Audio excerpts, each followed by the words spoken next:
Hello, I'm Dr. Vanita Rattan and this channel is dedicated to skincare for skin of colour. As you know, I'm a doctor, but I'm also a cosmetic formulator specifically for skin of colour. So I love to look at the back of the ingredients and tell you whether or not products are suitable for us or not, just so that you know none of my videos have ever been sponsored and they will never be sponsored. The reason is that I want to create a resource for our skin of colour family globally, for us and for our children, where we can just go for unbiased information, evidence-based information to know where to spend our hard-earned money. Okay, so today's video has been really requested, and actually, you know, it's something we don't talk about enough, and this is really anti-aging pregnancy skincare. It's almost like, you know, you go through pregnancy and people think you have nothing else to worry about, like, you know, you're pregnant and that's all you should be thinking about. But I remember, you know, when you're pregnant in your 30s, you have the same skincare concerns whether you're pregnant or you're not pregnant. You don't want to be aging, you know, and you are creaming your belly many times a day. Oh yes, that was me, to make sure I got no stretch marks. I did absolutely everything I possibly could to prevent aging and, you know, keep myself strong. I went to the gym and, you know, I ate everything that was meant to be good for me. So I thought, okay, let's, I think it's really important not just to do a video on what to avoid during pregnancy, which I've already done for you, but actually would be more helpful is to tell me, Dr. V, okay, great. So there's all these things I'm supposed to avoid, but if you could just please tell me what I'm supposed to do for my face, that would be very helpful. So today's video is all about that. If that sounds good to you, please give me a thumbs up.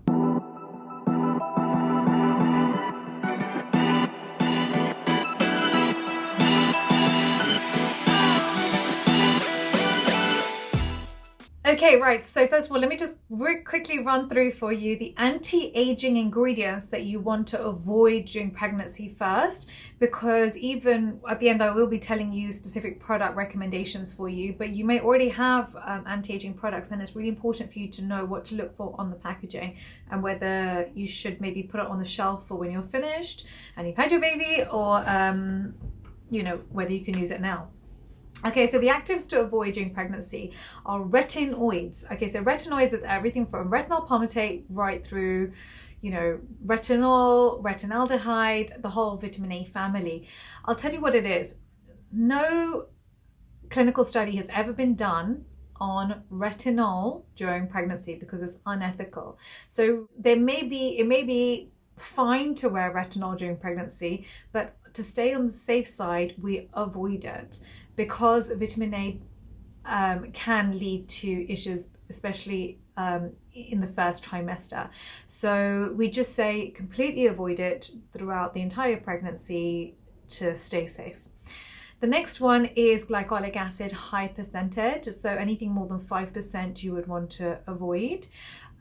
Chemical sunscreens is the other one. So chemical sunscreens enter the bloodstream. As you know, I'm not a fan of chemical sunscreens, and this being one of the reasons. It enters your bloodstream, it enters your urine, it enters your breast milk. It's not something I wear or I would put on my children. I tend to wear physical sunscreen, so mineral sunscreen. Zinc oxide is my best friend. It's also anti-inflammatory, and it's just my favorite, especially if you get melasma and you want to be reflecting rather than absorbing and having heat on the face. So it does tend to reflect more than absorb. So chemical sunscreens you really just want to avoid, full stop, during pregnancy for this reason. You don't want it entering your bloodstream. You just don't know the impact it's going to have long term. So again, make sure you are sticking with your physical sunscreen. And right now, the physical sunscreens we have are very white. I mean, I wear the Neutrogena Sheer Zinc, and honestly, I look ridiculous. I look like a white ghost. And often I get told that my foundation isn't matching my face to my neck, and that's because I'm wearing this white sunscreen underneath.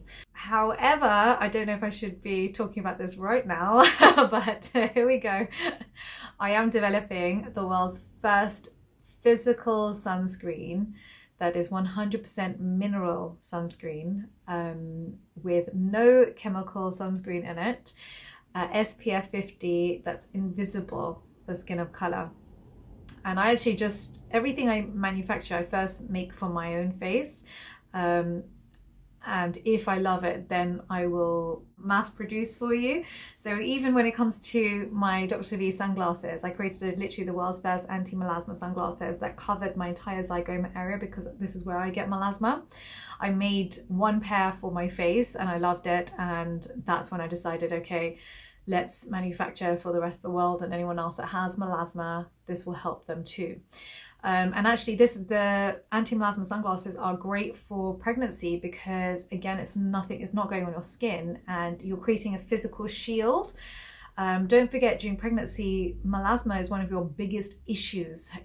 You get the mask of pregnancy. It tends to become worse during pregnancy because your estrogen has risen, and so your melanocytes are more sensitive to UV, and this is why it tends to peak at these times. So the Dr. V sunglasses would be beneficial to you, in addition to a physical sunscreen. The next ingredient is your BHA, so your salicylic acid, more than 2%. So less than 2% salicylic acid is an anti-inflammatory. When you get more than 2%, it's a keratolytic. It's really important, that 2% mark. So it's not that all salicylic acid is bad for you during pregnancy. It isn't. It's just that less than 2% is really what we try and steer you towards during pregnancy. The other three ingredients are licorice root extract, which you're going to find in a lot of anti-pigmentation creams, alpha-arbutin, which you're going to find in most anti-pigmentation creams, and hydroquinone. These three you need to avoid during pregnancy. Okay, so now that I've gone through the exhaustive list, let me tell you what you should be applying to your skin and what is safe for you to apply to your skin. So you really want to be using vitamin C and E. These are antioxidants. They're going to mop up free radicals, and free radicals damage your collagen, leading to aging. You want to be using humectants such as hyaluronic acid or glycerin. These are water magnets. They're going to plump up your skin and keep it looking healthy, and also create a healing environment for your skin. I would also add omega fats into your routine, and ceramides. I also love peptides during pregnancy. So these are all going to hydrate the skin and repair any damage to the skin barrier, so prevent any transepidermal water loss. Okay, so let me make your life a lot easier and just tell you which products have the correct ingredients for you. So starting off with the PM routine, which is going to be the more complicated routine because this is really when you want to wear your actives. So you're going to wash your face with my Micellar Gel Wash, and then you want to tone. I really like Porter's Choice Pore Reducing Toner because it's got niacinamide, which is going to be great for skin texture, for sebum control. You can sometimes get acne during pregnancy. It's also good for pigmentation, which is also one of our concerns during pregnancy. It's also got glycerin, sodium hyaluronate in it, ceramides and cholesterol, which are all great for hydration as well. So there are lots of great things in this particular toner, which is why I'd recommend it. The next product I love is also from Porter's Choice, and that is their Super Antioxidant Concentrate Serum. It's got vitamin C, E, and coenzyme Q10 in it, which are all safe antioxidants for you to be wearing during pregnancy. I would then layer on top with your hyaluronic acid. You can buy it from The Ordinary.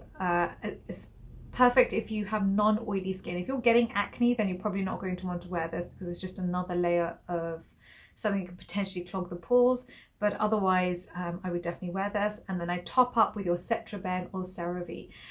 If you are breaking out or getting acne, then I recommend Face Theory Gel Moisturiser, so a non-comedogenic moisturizer, but just listen to your skin. If your skin is feeling dry, which is often what happens when we age, then I would recommend Sept or CeraVe.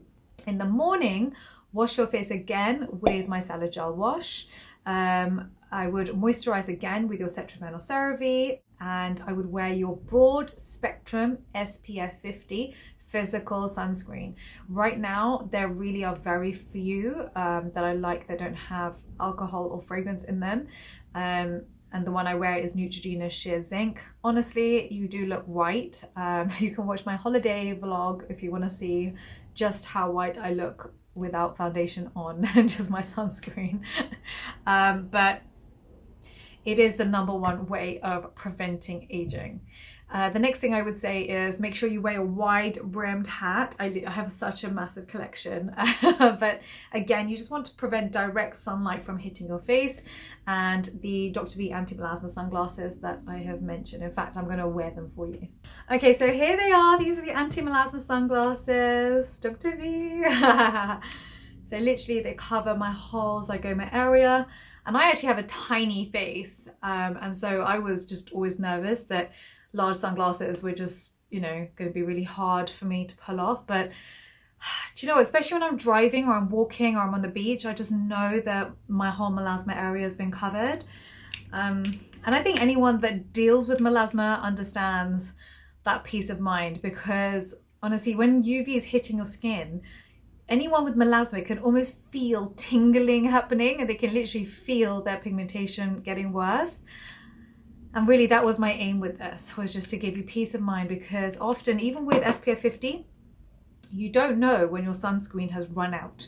You don't know when your sunscreen has stopped working. All you know is that every 2 hours you need to reapply, and often you miss that window. There are going to be hours of the day where you're completely exposed.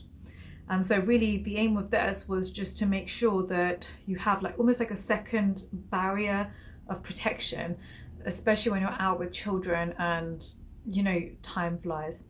So I hope you found that helpful. Don't forget to download your free guide. The link is down below. I'll put the link down below for the Dr. V sunglasses as well. And any questions that you have, please can you write them. I'm in the comment section for 1 hour at the launch of every single video.